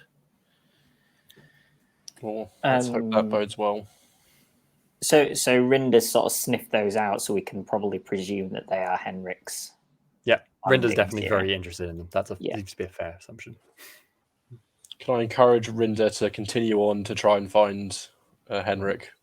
Yeah, absolutely. Happy to make a roll if you want. Sure. Go on, Johnny. What are you gonna say? Based on the fact that they have a strong scent of Henrik, would it be sensible for us to bring these in case we need to nose refresh? Yeah. Rinda. Although you're assuming that Rinda is interested in finding Henrik nonetheless, because it's not like a find this person; it's find your owner. So, That's but yeah, true. there's no Yeah. harm. Yeah. So go on then, Boniface. Did you roll a handle animal? I did roll animal care in this case. I'm gonna say I it's. admit the same. I'm going to say it's a flat because this is for you helping. Rinda will do this anyway, but it'll be. Then I do your not influence. succeed. Okay. You just end up Minus 2 success distracting factor. Rinda. Yeah, it's quite difficult to actually influence it now. You won't distract her. You're just not really doing anything. Just like go get the scent, and you're just kind of following behind as Rinda is already jogging on ahead of you. Like, okay.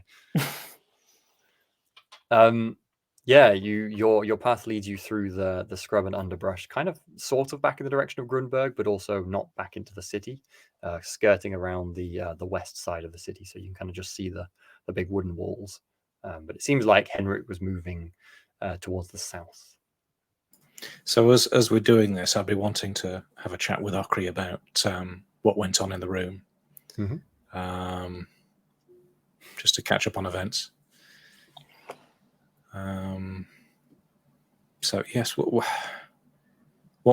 happened? What was Hell's Connect there for?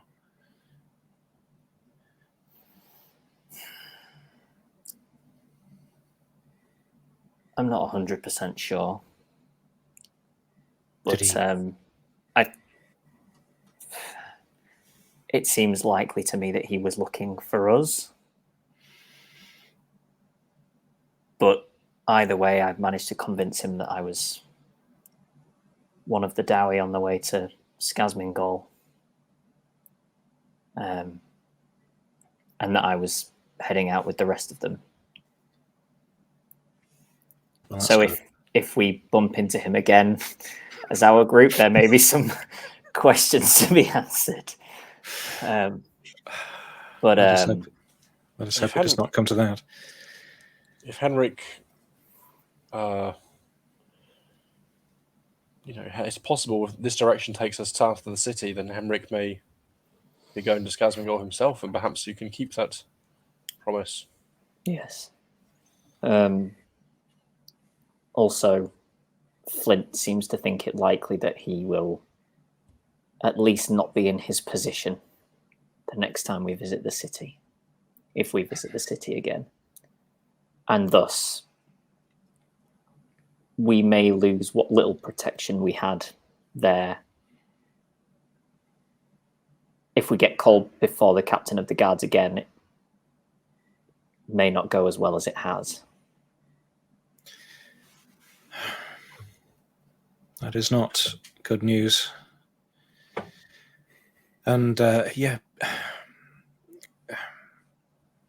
I do wonder how, given his he reported it as a lack of influence. I wonder how this could ever be addressed. The dwarves were unable to sway the council, and they have more presence than any of us do, I think. So yes, I don't know what to do there. Perhaps we should, yes, just stay away. I don't think we can influence matters greatly there at all. Not at present, at least. I'm certainly in no hurry to go back after the last day or so.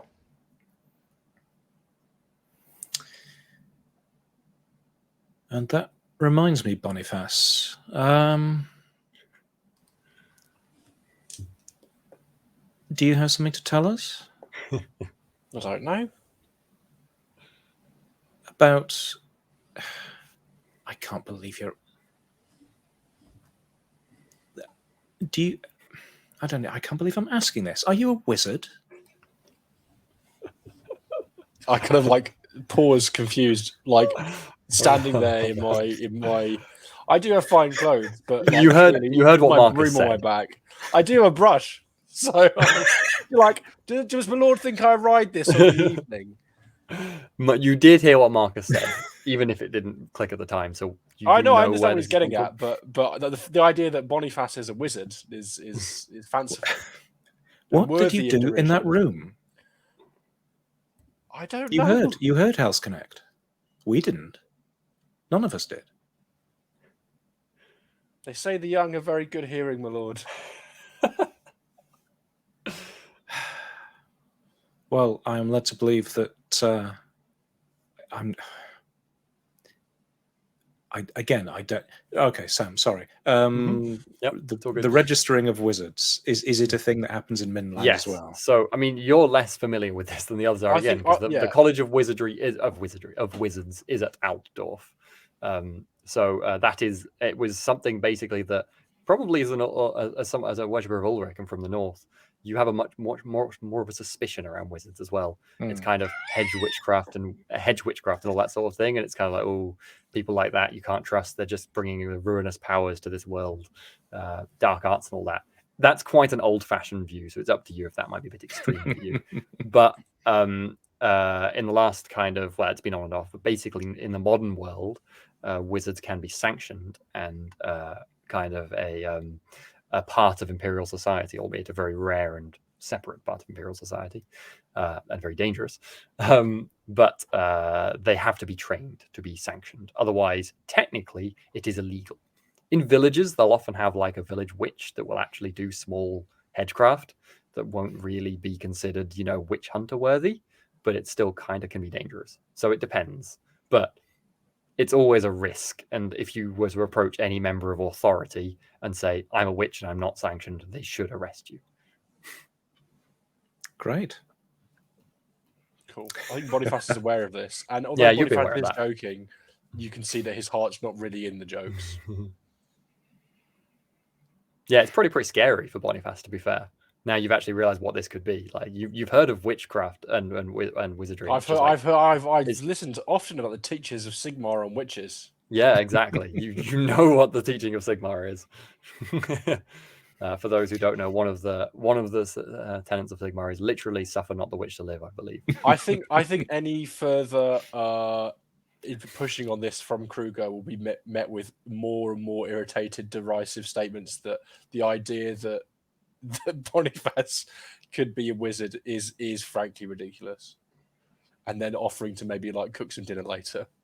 Well, I think it would probably end up with, look, Boniface, it doesn't matter what you think, it's what others think, and if they think that you have powers, you're going to be in trouble.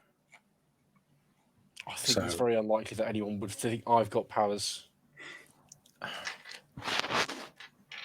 So I think I'd rather not talk about this anymore. Well, neither would I, to be honest. So, well, then right now we're walking towards Scarum Groggle, this mountain. Skazmingol, Boniface. Skazmingol. Sorry, but see, if I was a wizard, I would know what Skazmingol was. Anyway, the point being, I don't think we're heading in the direction of outdoor for some time, so the question is rather moot. Well, I'm sure we would both be happy if you kept a low profile on that front. Sam, what does Ulrich think about? It's interesting for you. I'll say this for Boniface as well. It's interesting from your side, Boniface.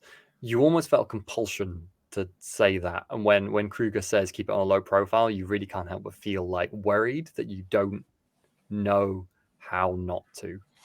You're not sure if you chose. But receiving a receiving a directive from Kruger to keep it a low profile is reassuring because. Oh yeah, you'd say that. I'm not saying you wouldn't say that. I'm just to do it. I'm just saying. Kruger, sorry, Steve, what did you say? I was What does Ulrich? What's Ulrich's philosophy? We know Sigmar's philosophy on. I guess Ulrich thinks that what wizards are not the proper way to be going about doing things. Really, Yeah, very much. Cheating. Very much so. Mm-hmm. Yeah, like wizards not using a sword to cut someone's head off. It's rather unfair.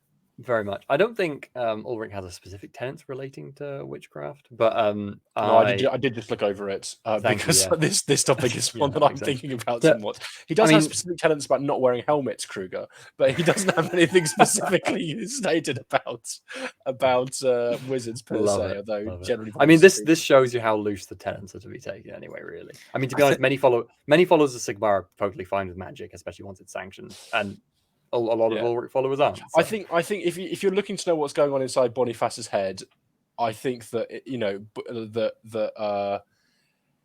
there's no world in which Boniface absconds and becomes a hedge wizard in direct flagrant flagrance of all of Sigmar's teachings on the topic. Yeah. But now is definitely not the time to be deciding to up sticks and go to outdoor on a whim. Yep. Very reasonable. Cool. Okay, I think that's kind of the end of that conversation. Since it was such a heated conversation, I want you all to make a perception roll, and I'm going to give a plus. I'm going to say it's a plus 40 for Okri and a flat for Kruger and Boniface, because that was quite an intense conversation. You might have been a bit distracted. I do pass with flat, one success level. Okay, good. Maybe I'm looking for something to distract from the conversation. Yeah, that's perfectly fair. How did the others do? Ooh, nice. 69 out of 71. If I got a plus 40, right? Yeah, plus 40. Yeah. Nice. And so Kruger, one success level. It doesn't really matter. I was just looking to see if there was success in the group anyway. But you have not lost Rinda. Congratulations. That was what that roll was for. That would have been pleased. I can't help myself. It's too fun to mess with you in these moments. Yes, Okri, you've been vaguely keeping an eye on Rinda anyway while they're having this conversation. But Boniface, you distract from the conversation by just going, "Oh look, Rinda's getting away. Yeah, exactly. After him." And you do indeed keep up with Rinda. It's a bit of a jog again. Rinda's going at speed, and soon you find yourself at kind of the road to the south, with the south gate of Grinberg not too far away behind you. It's now kind of mid-morning probably, and you're continuing to jog down the track after Rinda. Yeah, and we'll head on to Henrik for a brief moment again then. So you were having lunch with the Dowie. I'm assuming you're probably not mentioning any of that to them unless you wanted to. I don't know, it's up to you. Not in the inn, definitely not. Cool. Okay. There's nothing. It's quite quiet actually. Everyone's just having some supper or having the barkeep just kind of does a quick frown and then nods when seeing the Dowie ordering beer. Like, oh really? At this time? Oh yeah, dwarves. Did you have a beer? Yes. Love it. One. Okay, I was about to say you're not going to do a consume alcohol roll for a second or anything like that. Then they're definitely starting up, and you immediately my fragile human metabolism can't deal with that, and let them go for it. There's 8 rounds of pints go through before they stagger pretty much staunchly, but maybe with a very slight sway to their feet, and then head on out. So I think you've probably been there maybe an hour, hour and a bit, hour and a half, something like that. So it's still kind of early mid-afternoon. Yeah, so I guess you're just kind of on the road to Skazmingold. There's nothing particular else on your mind, right, Henrik? Did you want to mention that stuff you'd seen? Sorry, did you say? I will ask, do the creatures have any abnormal healing abilities? I think you notice a look between all three of the Dawi you're traveling with. And Lund, looks over at you and goes, "Nay, but there's other things that can." And he's like, narrow eyes gazing at you, waiting for more. Things that work with the creatures? I think Lund's a clever chap. And he kind of looks away for a second, looks up and goes, "Are you thinking of that lord? Baron von what's his name?"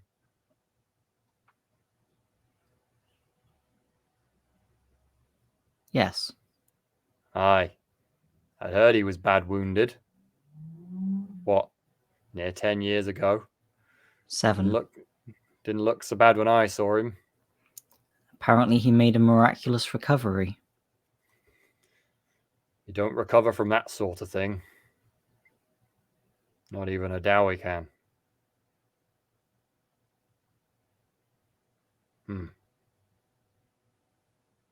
And there's kind of a grumble and a look down, and he doesn't offer anything else again.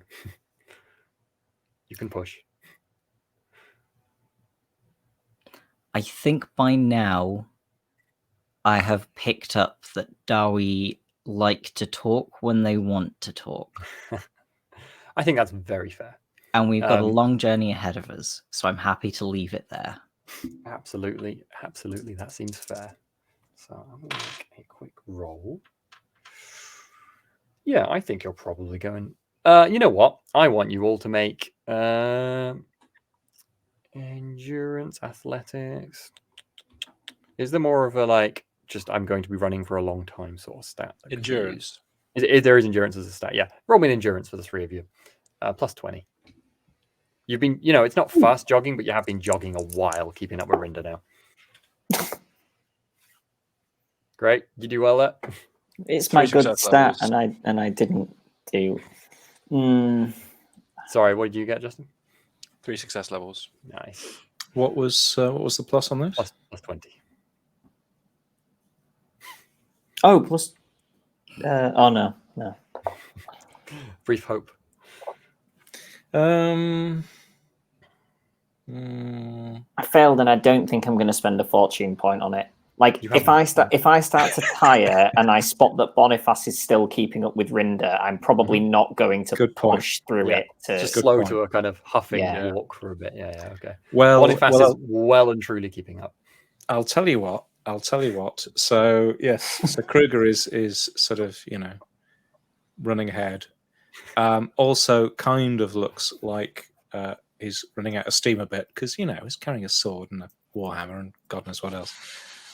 So Kruger will slow down a bit and keep pace with Ockery. Okay, and, let Boniface, do the running thing. You're both huffing away and trying to make it not look like you're utterly exhausted. As Boniface gladly jogs on, pans like bouncing and making noise on the back of your pack, Boniface. Ridiculous. You kind of glance over your shoulder and maybe give like a thumbs up or something to the others, Oh, God. The vigor of Who's youth, like to be 17 again? Yeah, I know. Even though both of you are, for your species, also very young. I think then probably, unless there was any conversation Kruger and Ockery were going to have. Probably not much. Kind of a glance. Sort of glance, nod. Cool. Breathing. In that case, heavy breathing. In that case, Henrik, you hear a familiar bark in the distance behind you. I stop and whistle. Mm-hmm. And within 5 seconds, Rinda has barreled into your shins. And shortly afterwards, Boniface barrels into you. Boniface, I'm happy to say you have not barreled into Henrik unless you wish to. No, I'm all right. Well, I might barrel into him with a hug. Yeah. After the day I've had, it's good to see a familiar face. How does Henrik react to Boniface giving him a hug? Because We thought you were dead. Henrik reacts mostly just by freezing, and politely waiting for it to end. That's last forever. It's not like a long. It's a fraternal embrace. Well, thank you, Boniface. Oh, thank Rinda. We couldn't have found you without him. I say we. Gotta look around. Maybe we need to go find them. I'll give a shout to the dwarves that will be back in a moment. Yeah, there's just a nod and they're continuing. I imagine as we're walking, I'll be catching you up on what happened, apart from the weird magic stuff. Cool.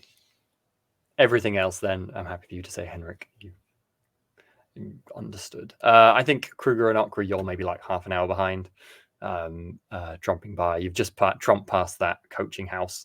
Maybe thinking, oh, it'd be nice to stop for a drink, and they're going, oh, yeah, we really should catch up. But if there's nothing else immediate, then eventually you two catch up as well, because you're kind of trying to gain when Henrik and the dwarves and Boniface are kind of just tromping away now.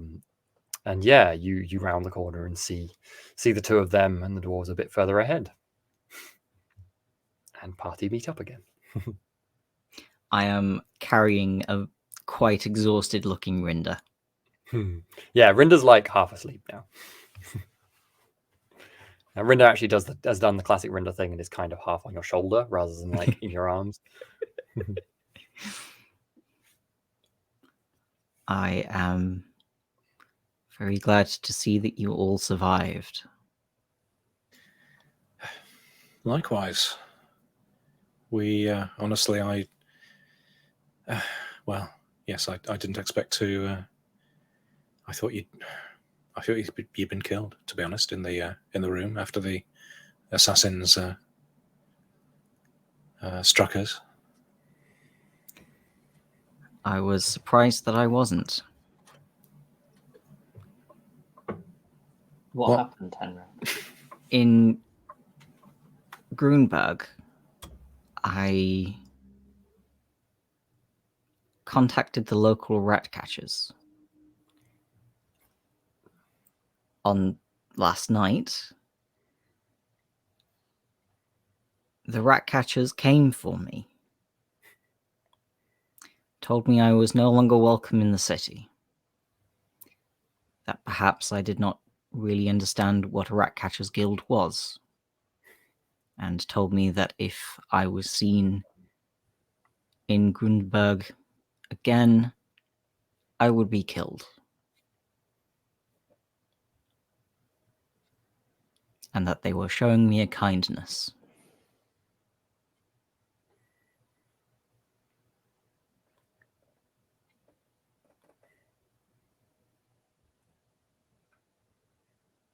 So, obviously my conclusion is that those I thought could potentially be comrades were traitors. And so someday I will return and kill them, along with every rat in the city. That will be some job, I figure. Hopefully I will have help.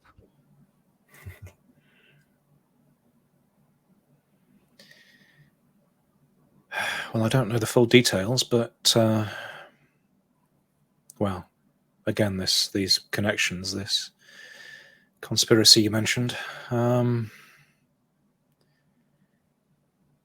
Connect. We were summoned to speak to the captain of the guard, and whilst we were in that meeting, Hell's Connect stormed in. We managed to, with a little deception and a little athletics, we managed to avoid seeing Hell's Connect personally, but we are clearly known, and we are clearly wanted by a number of organizations, or perhaps just one. Again, it was suggested to us that perhaps the town might not be somewhere we would want to stay.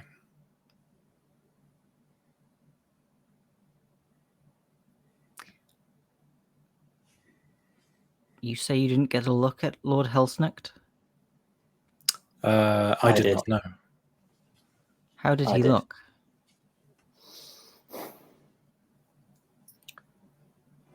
Dowie constructed leg. Interesting. There were no. He was scarred, wasn't he? Quite badly scarred. Very visibly scarred. But he looked And vigorous. walked with a cane. It looked like the cane could have been used for walking, but he wasn't using it for that. Right. He was vigorous and he looked quite healthy.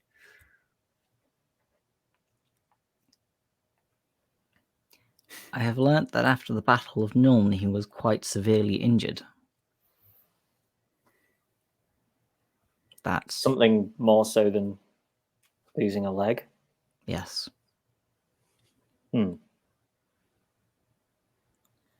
It seems he made a miraculous recovery.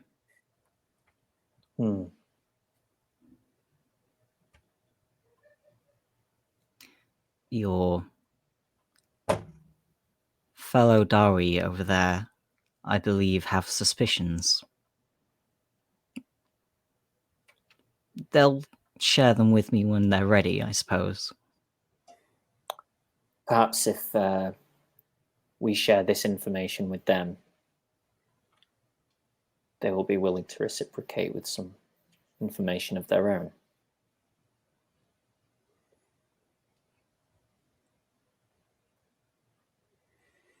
Cool. As you're having this conversation, you are tramping along behind the other Dowie, maybe a few hundred, 100 yards or so in front of you. You all turn to try catch up a little bit as you're walking through the forests here. Kind of, even though it's early mid-afternoon, it's quite dark in the forests in this area, just because it's pine woods on both sides, kind of almost completely cutting out the sky from the track. But you must admit, in the company of 3 stout dwarves, you feel perhaps marginally safer than you did just as the 4 of you walking in these forests from not long ago. Perhaps just it's your confidence, given all the creatures you've killed in the meantime.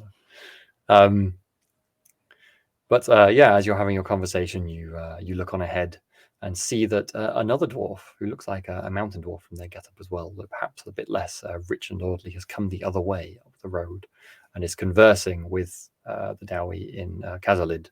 You can't really catch what it is. They're a bit too far away, and then the mountain dwarf wanders by. You see that Lun is pointing towards you, Henrik.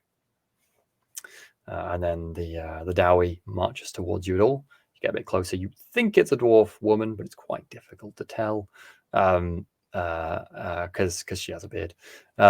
Is cloaked in a cloak of what look like animal skins of all different kinds. It's really quite an impressive cloak, actually, Henrik. You find yourself admiring it. Perhaps Kruger does too, thinking about it, given your urge for a wolf pelt. And she has a rifle of rather fine dwarven make resting over her shoulder, and holds a kind of adze or an pickaxe style thing in one hand, with the odd jewel encrusted in it. And she stomps up to you and goes, "Aye, this one? You're a rat catcher, are you? Going the wrong way. Here, there's rats that way."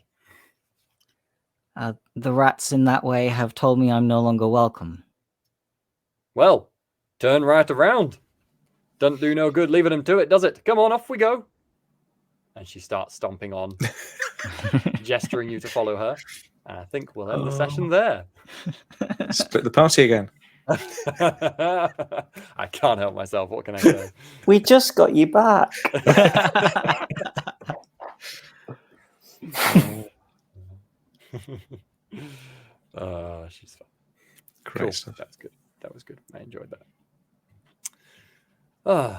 Anyway, end of session stuff.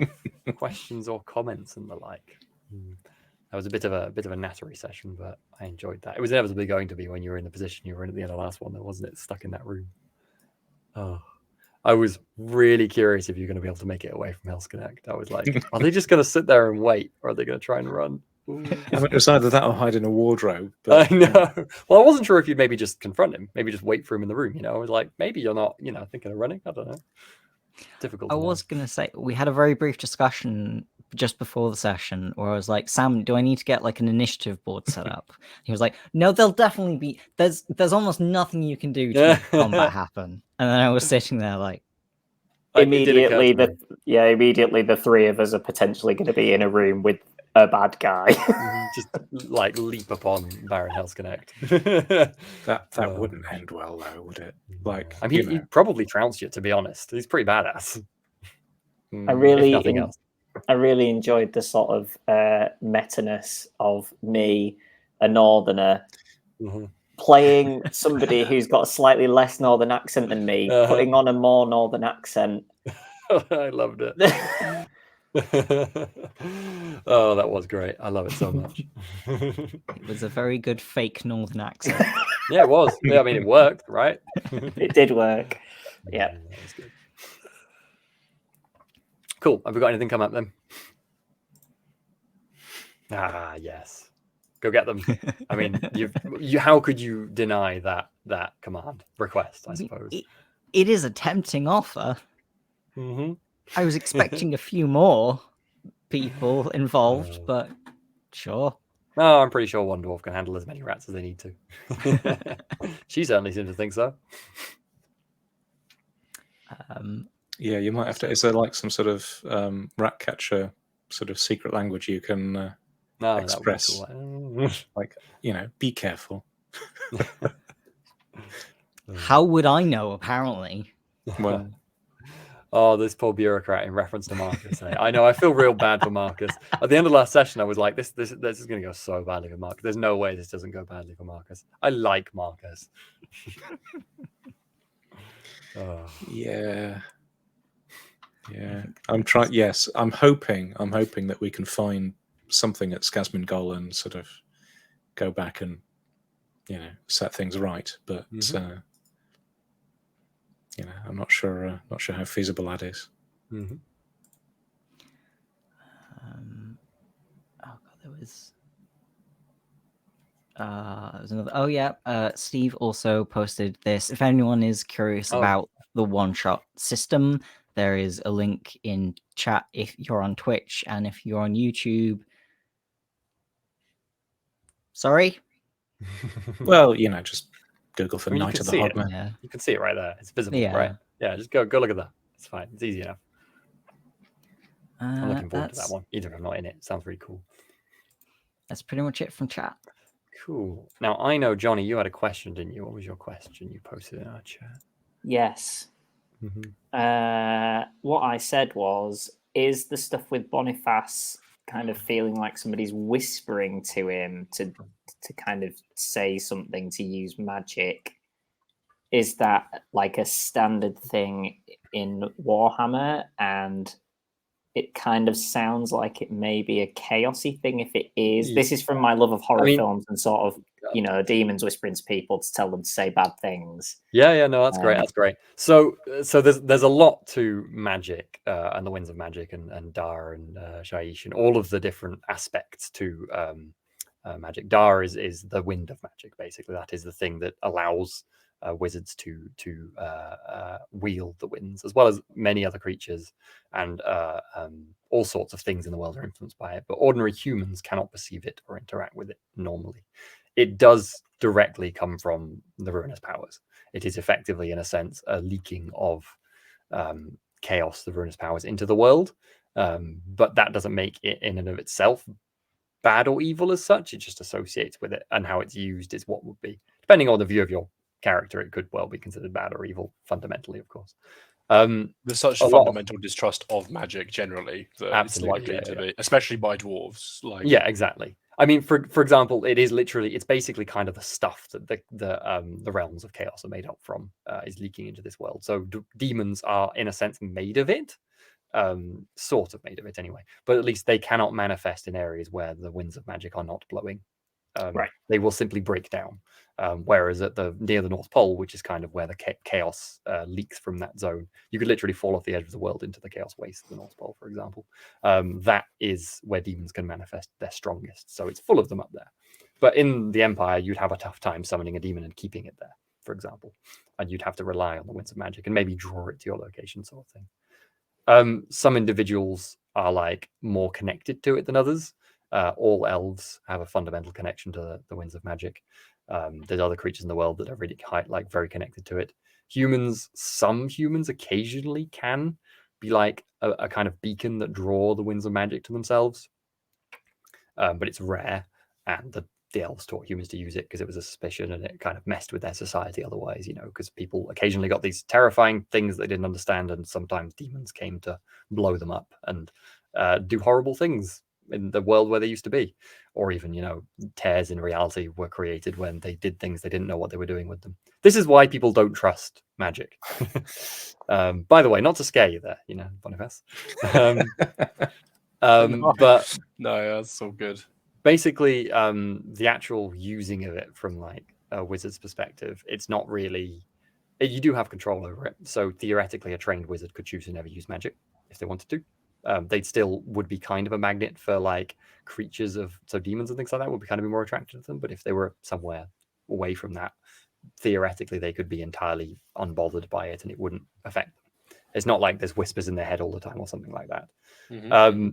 But certainly, as like I'm playing this off kind of because in the book it says that people from the age of like usually in puberty or younger, people tend to develop like show their first signs of having like that connection with the winds of magic in the world, that they kind of almost accidentally find that certain things they can say are words that actually control and summon that energy into the world, which allows them to cast spells. So that's kind of how I'm trying to play it, where it's something that Boniface doesn't know how he knows, but somehow the magic is the winds of magic are within him, and he's like, when he wants something, occasionally the option to get it just appears, specifically with this listen thing. But who knows, other things might appear in time. No, this is not good. I mean, but there's also the fact that if Boniface doesn't understand it and never learns anything about it, and doesn't fight like hell to never do it again, which would be quite difficult given the circumstances and without training, it could go badly. That is definitely true. Yeah. So it is puberty. Yeah, exactly. He's right. I have been right the whole time. I spent a long time looking it up because there's very little on how someone becomes magic, and in the game thing, in the I think this is a bit of the lacking in the system. It doesn't talk about going from a non-wizard to a wizard. I think you know what? I've got to admit, I have been slightly distracted on this session, looking at some of these things. That's fair. And basically the consensus is the magician classes are hella underpowered until really late game when they're hella overpowered, and that it doesn't make any sense. Like, it doesn't make any sense to like it's very like the idea that you would just kind of class into wizard and then be allowed just to wander around fine and dandy is kind of super antithetical. Absolutely. I mean, for one thing, if you do want to actually be a wizard, I'm happy to balance it to make sense. But I think the main thing about the story wide, I want this to be a story point. I don't want it to be like, you could just go and train to be a wizard and that's fine. If that's a thing that happens, it's going to be a plot maybe for all the characters, which is significant. Yeah. I've got some ideas, but I think we'll talk about them after the stream. Yeah, all good. Well, I have a feeling now that Boniface is going to be season 1 big bad, or maybe season 2 big bad. Now that would be. At the end of season 1, we think he's dead. At the end of season 2, Hood comes down. It's Boniface. Oh, that would be Boniface the ever chosen. Perfect.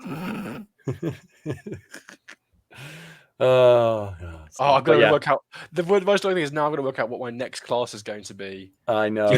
Given that, I'm sorry, Justin. One day want to have more points on the wall with like. I spent a long blowing up with magic. I spent a long time thinking about whether I should talk to you about this or not. No, it's good. Revealing it. And then I was like, Nah. Nah. I'm gonna Yeah. It's more If fun you for the know, story because it happens to people and they have no control over it. yeah. Like that's how it works in the I can world. roll with it. I don't mind. Yeah. I think it's all totally cool. I also like that I just rolled for whether or not I would be like, oh, you want to hear this stuff? And I was like, yeah, why not? Why not? Yeah, the dice say it's a good idea, so let's do it. Oh gosh. Which feels very Winds of Magic. Yeah, it does. Very Winds of Magic. Cool. So there was no other questions, right? That was kind of us. No one we need to say things about who've given us stuff. I'm clued up on this stuff. Can you tell? Oh, someone wants to say something. Brenda? Shush. It's like, oh, do you want my opinion? You always I don't think like it's that about voice three tone. times. Cool. So I'll do our sign off then. So yeah, we have been telling tales. We stream on Twitch 2 or 3 times a week normally, and we do one shots. Go check those out. It's all on YouTube as well from our past stuff. And yeah, we'll hope to see you next Monday. We should probably be doing this next Monday. We never really know. We're not that organized. We'll let you know soon. Come hopefully check us next Monday. Cool. Cheers for joining us, folks. Take care. Bye-bye. Bye bye.